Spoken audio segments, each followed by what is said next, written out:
Et voilà, RC Garage 68 pour le déboulonnage de la Funtech. Enfin de la Funtech, de l'engin Banggood. Pour atteindre donc le différentiel arrière, je vais tout simplement vous montrer ce qu'il faut faire. Ce sera facile. Vous enlevez évidemment le capot de la batterie. Pour atteindre l'avant, au passage avant d'atteindre l'arrière, vous enlevez le capot avant. Vous pouvez ainsi sortir le cerveau et le récepteur si besoin. Et pour démonter l'arrière, vous enlevez les fixations de la cage. Rassurez-vous, une visseuse n'est pas nécessaire. L'engin est vraiment très vite démonté avec un tournevis. Vous récupérez vos vis. Comme toujours, pour être sûr de savoir où elles vont, les vis, comme c'est des mini-vis par exemple, vous pouvez prendre une bande de scotch. Vous la retournez sur les côtés, vous scotchez ça sur votre table et ensuite vous posez la vis sur votre scotch dans l'ordre où vous l'avez sorti. Comme ça vous savez où vous en êtes. Vous choisissez un sens de démontage, sens de montre ou sens inverse pour définir quelle est la première, etc. Vous pouvez aussi l'écrire sur un petit bout de papier et planter la vis dans le papier, c'est pas un souci. Et en plus, au passage, on va pouvoir contrôler l'état de ce différentiel après une dizaine de packs. Une fois que vous avez enlevé le carter supérieur, voilà, vous avez la transmission qui est apparente. Il y a ensuite ces deux vis là à enlever qui maintiennent le côté de la transmission et les bien sûr 4 vis du skid plate.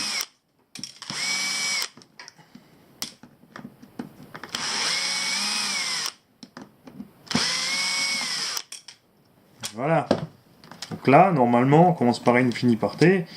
On devrait se retrouver avec la transmission arrière en main. Et voilà.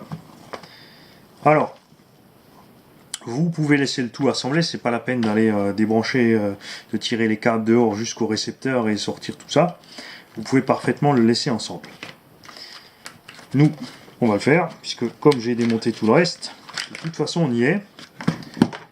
Donc le train avant, c'est encore plus simple, de toute façon, puisqu'il n'y a pas là toute la partie transmission.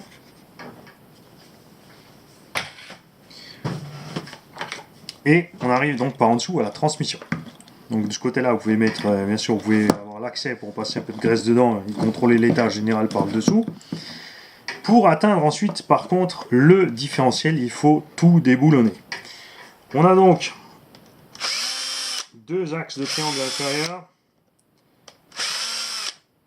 La plaquette de maintien de ces axes.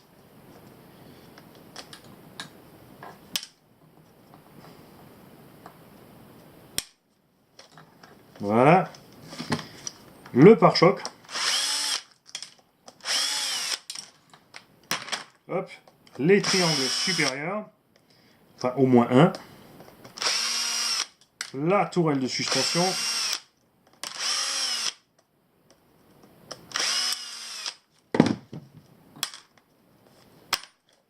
Bon, allez, on va enlever les deux. Histoire de... Évidemment, comme on veut enlever qu'un côté du carter, le plus simple n'est d'enlever que les triangles d'un seul côté pour réussir à atteindre facilement ce carter. Les cardans, on n'a aucune usure d'ailleurs au bout de 10 packs des noix de cardan et de tout le reste. Alors là, on va se débarrasser carrément des trains roulants.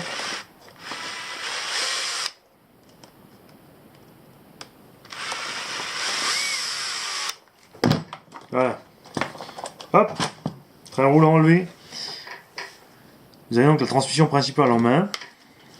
Il faudra aussi enlever la plaquette de maintien des axes de triangle inférieur avant, puisqu'elle est fixée de part et d'autre. Et ensuite,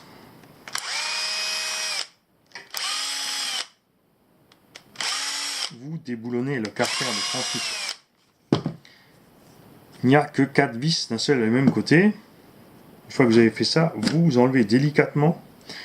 L'empilement n'est pas très compliqué, hein. Vous avez juste 3 engrenages là-dedans, donc c'est pas très compliqué de s'y retrouver pour les remettre dans le bon sens. De toute façon, s'il y en a un des... le premier, vous pouvez le mettre dans... Non, il est fixé au fond, de toute façon, vous ne pouvez pas vous tromper. Le second, un étagement qui est répercuté ici sur le diff, donc si un seul pignon à l'envers, forcément, vous ne pouvez rien monter du tout. Le moteur c'est un peu plus long qu'un RS 380, mais pas plus. Les fans de brushless pourront bien sûr mettre du brushless. En fait, j'aurais bien aimé qu'il y ait du brushless là-dessus pour l'autonomie, puisque ces petits moteurs à charbon consomment quand même pas mal. Je suis persuadé qu'en brushless, on arriverait presque à doubler pour la même performance. Pas mettre un brushless plus puissant, mais avec la même performance, on arriverait à doubler l'autonomie. Voilà, vous déboulonnez votre diff, vous enlevez votre carter, et on peut voir que à l'intérieur, tout est entier. La noix donc que j'ai déjà modifié fonctionne parfaitement. Parce que l'erreur au départ, c'est que cette vis-ci ici est trop serrée. Et si on la serre trop, on freine la noix.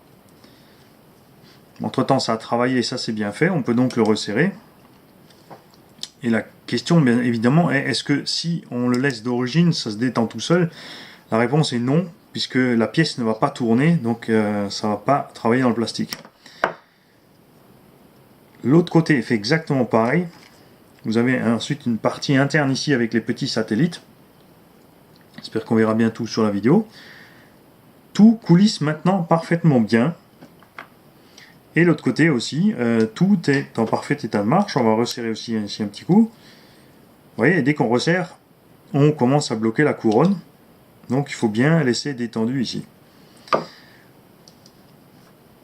Alors 10 packs, pas d'usure particulière de toute cette petite pignonnerie là-dedans. Pignonnerie. Voilà. Alors, rien de particulier. Les roulements fonctionnent à merveille. Il n'y a aucun souci. Il y a du sable qui s'est rempli dans les roues. Donc ça, alors est-ce que ça se décolle quelque part? Non.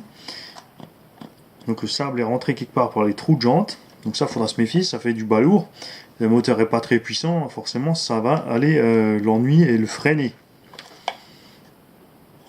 Voilà.